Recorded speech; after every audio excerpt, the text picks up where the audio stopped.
बिस्मिल्लाहिर्रहमानिर्रहीम। दोस्तों साथियों, डॉक्टर शबीर चौधरी की तरफ से आप सबको अस्सलाम वालेकुम। Very good morning from London. जनाब, आज मेरे मेहमान हैं तनवीर ज़मान ख़ान साहब। कहीं पर तशरीफ़ ला चुके हैं, किसी तारुफ़ के मुहताज नहीं हैं। पाकिस्तान के यानी लाहौर से इनका तल्लुक़ है। एक साफ़ी हैं, किताबों के मुसन्निफ़ भी हैं और बड़े अच्छे तज़किया नगार हैं। तनवीर साहब, welcome to my show. Thank you very much doctor साहब। अच्छा तनवीर साहब, बात ये हो रही है कि आपके जो स्मार्ट साबिक़ वज़ीर-ए-आज़म हैं, लगता है कि वो इन दिनों घेरे में आ गए हैं। वैसे तो उनकी जमात का नाम है तहरीक-ए-इंसाफ, लेकिन इंसाफ की जब बात होती है तो हर जगह वो रुकावटें डाल रहे हैं। तो क्या ख़्याल है, आपको नज़र आता है कि इस बार भी कोई उनको छुड़ाने के लिए आ जाएगा जब वो बच निकलेंगे? What is your take? Uh, मेरा ख़्याल है सूरत-ए-हाल तो काफ़ी टफ़ है उनके लिए और पीटीआई के लिए, क्योंकि जो कुछ कर गुज़रे हैं, उसके बाद कोई जहाँ से उनको पहले हर चीज़ माफ़ थी, सात खून भी माफ़ थे, अब उनको लगता है कि कोई ऐसी माफ़ी वाली सूरत-ए-हाल जो है वो उनके हाथों से निकल चुकी है। लेकिन पाकिस्तान की एस्टेब्लिशमेंट के बारे में मुझे पाकिस्तान की एस्टेब्लिशमेंट भी उतनी ही नाक़ाबिल एतबार है, जैसा कि जैसा वहाँ पे इमरान खान या पीटीआई का सूरत-ए-हाल थी। उनका भी कोई पता नहीं चलता कब यू टर्न ले लेते हैं और कब कब उनके लिए कौन सूटेबल हो जाए। लेकिन फ़िलहाल जो सारे क्राइम देखने को मिल रहे हैं, उसमें मुझे ल लगता है काफ़ी टफ टाइम के अंदर पीटीआई आ चुकी है। अच्छा। अब इस अब इसके अंदर क्या आगे इम्कानात हैं, इसके बारे में ज़ाहिर है कि डिफरेंट स्पेकुलेशंस हैं लोगों की, इसके बारे में कि आगे क्या सूरत-ए-हाल पैदा होगी, किस तरफ सूरत-ए-हाल जाएगी। ये अभी उनको भी खुद बहुत सी चीज़ों का जो है ना खुद भी उन्हें अंदाज़ा नहीं है, या कि कुछ लोगों ने तय कर रखा है, लेकिन सूरत-ए-हाल जैसे तय की होती है बाज़ का ज़रूरी नहीं कि वैसे ही हो। लेकिन अभी मंज़र-ए-आम पर कुछ ऐसी चीज़ें नहीं, जैसे मिसाल के तौर पे इलेक्शन है, अभी 100% आप नहीं कह सकते इलेक्शन होंगे, 100% ये भी नहीं आप कह सकते कि नहीं होंगे। तो ये सूरत-ए-हाल पहले जो थी साल के पहले हिस्से के अंदर, हम कह सकते थे कि नहीं हो रहा है इलेक्शन, कोई कोई ऐसे क्राइम दिखाई नहीं दे रहे थे कि इलेक्शन होंगे। लेकिन अब सूरत-ए-हाल ऐसी है कि 50-50 पे आ गई बात सूरत-ए-हाल दोबारा।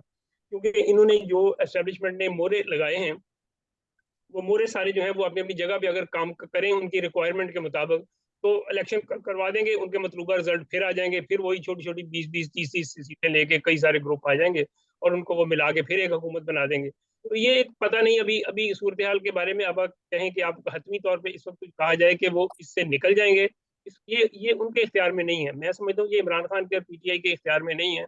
ये मर्ज़ी बादशाहों की है कि बादशाह इसके बारे में क्या सोचते हैं, वो इसके बारे में माफ़ी सोच लेते हैं या इसके बारे में दरगुज़र सोच लेते हैं, या सख्त जो रवैया इस वक़्त दिखाई दे रहा है, ये कंटिन्यू करेगा।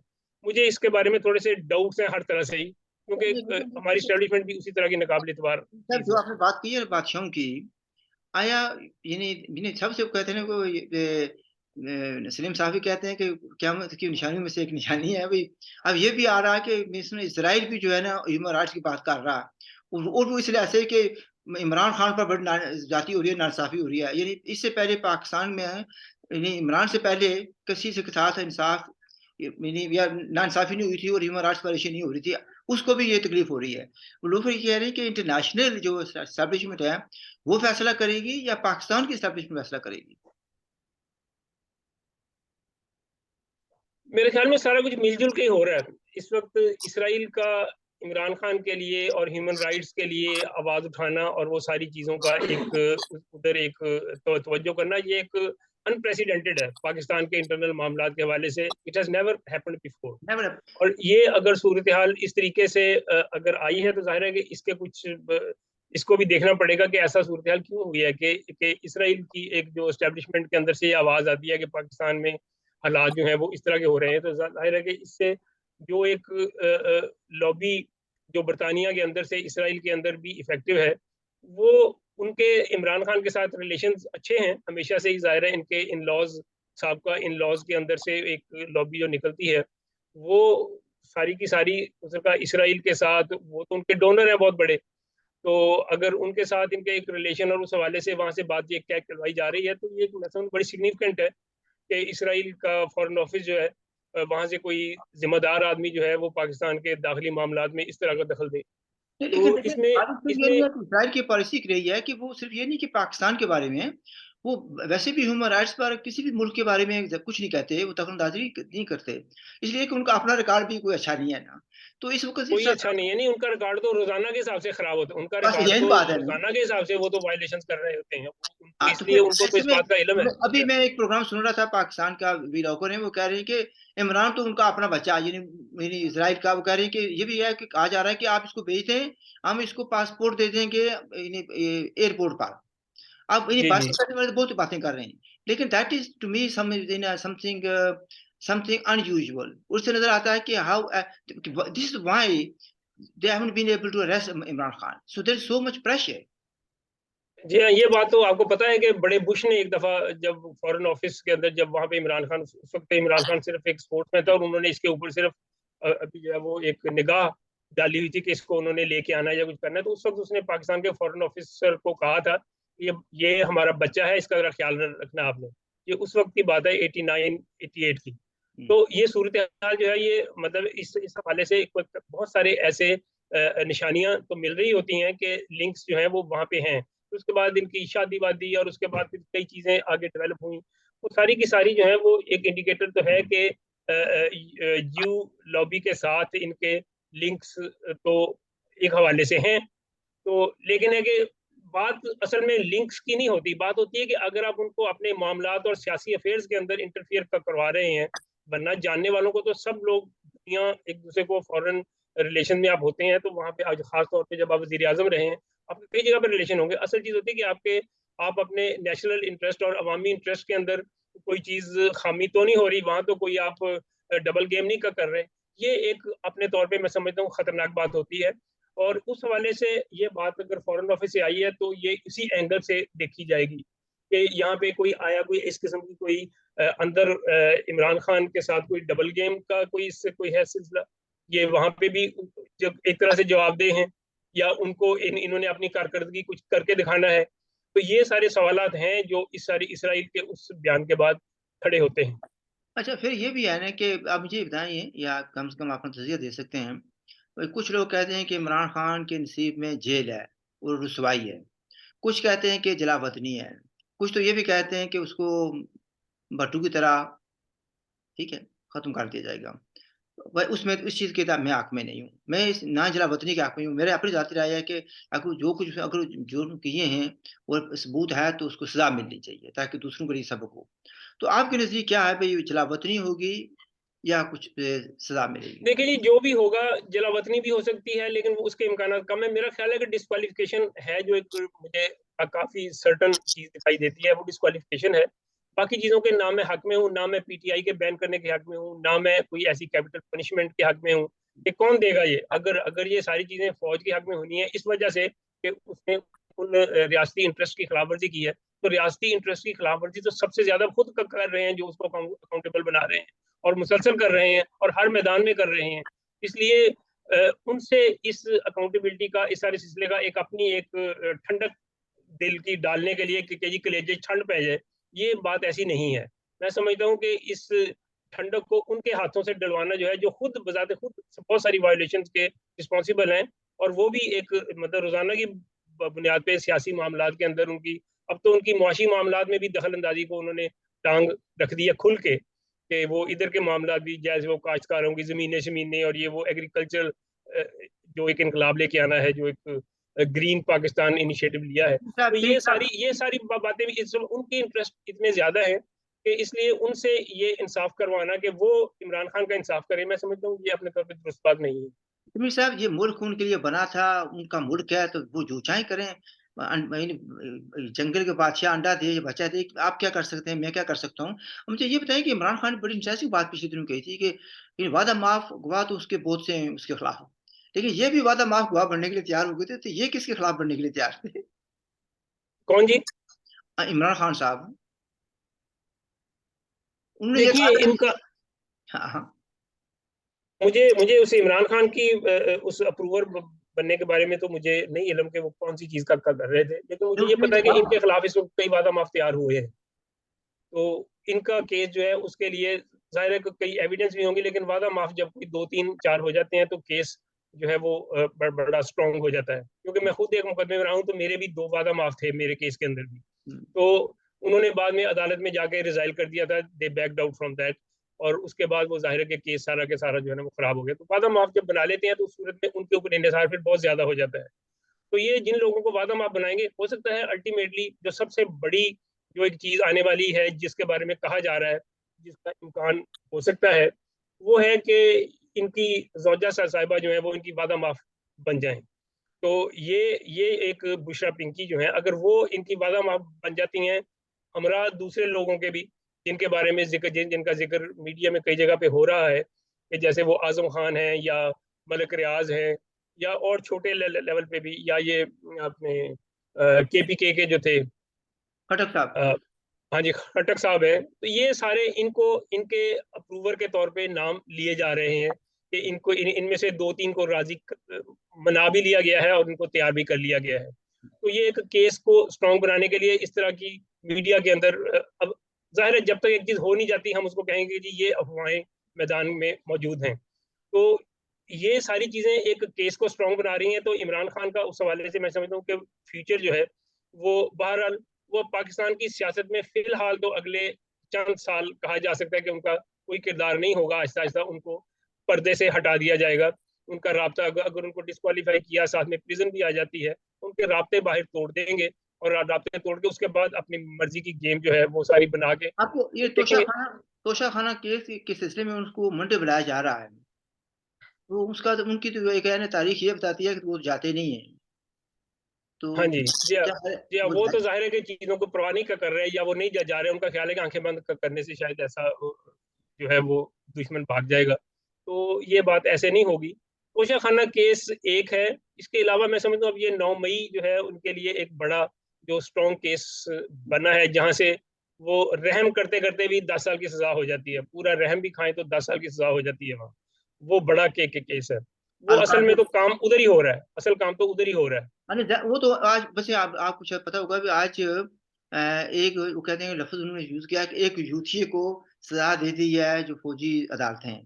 ठीक है जी। सजा का भी तो पता नहीं चला मुझे कितने, पर एनीवे लेट्स मूव ऑन। कि आपने बात की है इलेक्शन की, तो इलेक्शन तो नजर आता है कि हो जाएंगे।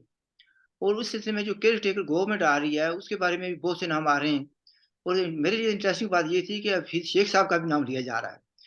अगर हफीज शेख साहब का नाम लिया जा रहा है तो ये तो नहीं कोई IMF ने कहा हो भाई हम ठीक है दे देंगे, हमारा आदमी फिर ले आए। आगे भी तो आ चुके हैं ना उनको तो। देखें जी, इलेक्शन का होना ना होना इस बात का इन्हिसार इसी बात पर है। जो बात आपने अब ये नुक्ता उठाया है, इसका इन्हिसार इसी बात पर है कि अगला केयर टेकर वजीर आजम कौन होगा। हम्म, क्योंकि केयर टेकर वजीर आजम अगर तो कोई इन्हीं के IMF के नुमाइंदों में से कोई होता है, हम्म, तो फिर इलेक्शन के बारे में मेरा ख्याल में कोई ऐसी हतमी बात अभी नहीं की जा सकती कि आया इस साल में इलेक्शन हो जाएंगे। ये हो सकता है अगले साल में फिर निकल जाएं।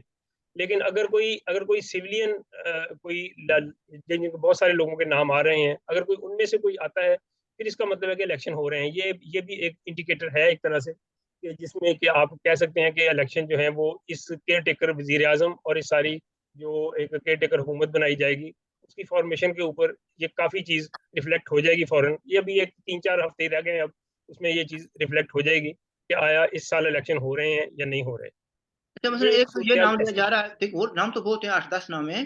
फवाद जी, हसन फवाद का भी नाम लिया जा रहा है जो कि बड़े करीब है नवाज शरीफ के। और कुछ कहने वाले कहते हैं और कि जी हर पार्टी अपने बंदे का नाम फ्लोट कर रही है। बेसिकली नाम फ्लोट हो रहे हैं, कोई नाम नहीं आ रहा, नाम फ्लोट हो रहे हैं। बहुत सारे हर लोग अपना अब आपको मालूम है जब पिछली इमरान खान की हुकूमत में, PTI की हुकूमत के दौरान ही जब चीफ मिनिस्टर का सिलसिला हो रहा था, जब ये बुजदार को लगाया था, उस वक्त तो फवाद चौधरी ने भी अपना नाम मार्केट में फ्लोट किया हुआ था कि फवाद चौधरी को जो है वो लगाया जा रहा है चीफ मिनिस्टर के यहाँ पंजाब का। तो ये एक बहुत सारे लोग, जितने भी नाम आप मार्केट में किसी टॉक शो के अंदर नाम ले दें, वो नाम मार्केट में आ गया, वो डिस्कशन में आ जाएगा।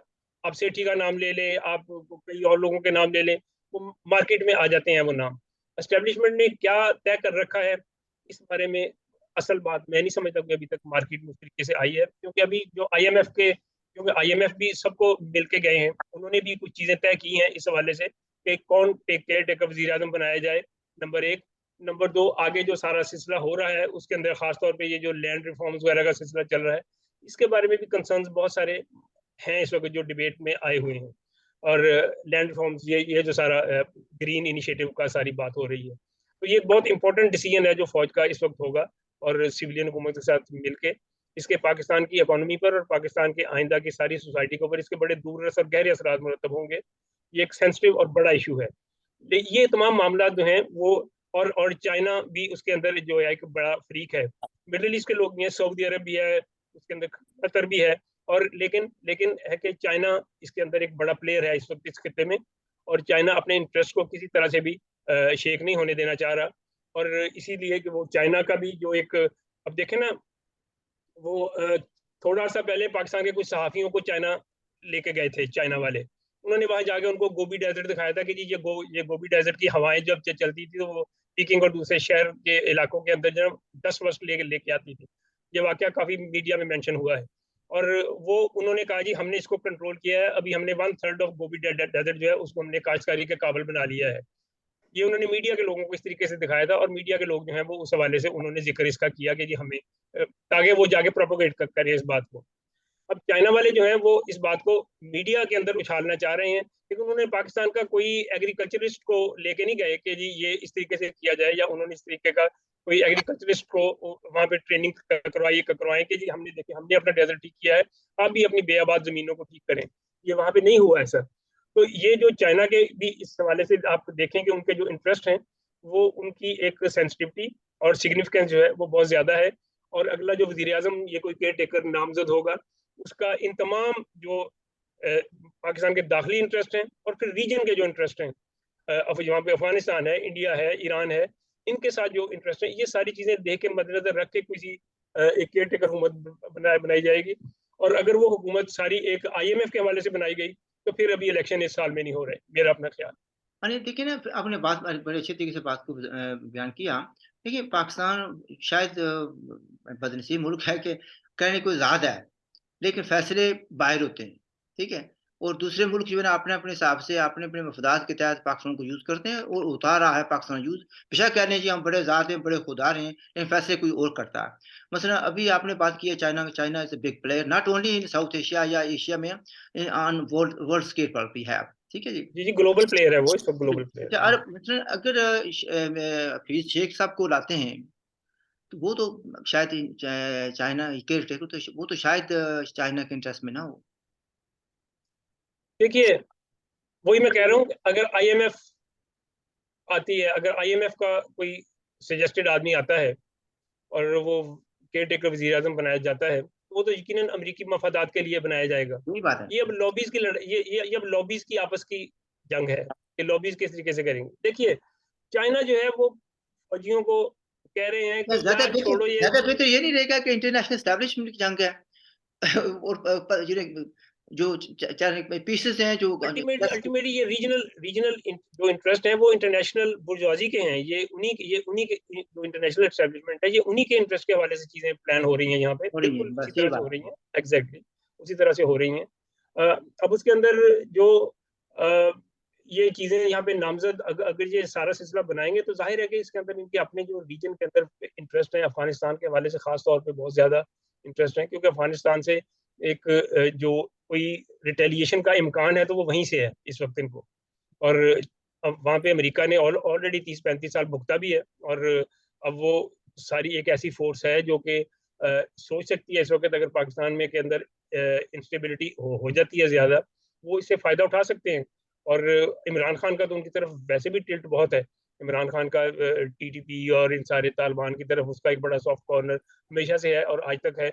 तो ये सारी चीजें जो है ये these can be taken as advantage to expand their interest in the region. तो ये एक खतरनाक सूरत डेफिनेटली है वहाँ पे। जनाब तनवीर साहब, थैंक यू वेरी मच। आप शॉर्ट नोटिस पर आ गए, तो आइंदा फिर तकलीफ देंगे आपको इंशाल्लाह। तो हमारे नाज़रीन, आपने बातचीत सुनी and you have every right to agree या डिसएग्री विद अस। हम कोई अपनी राय किसी पर ठोंसते नहीं है, we only express our views. If you like the program and if you have any comments to make, please do so.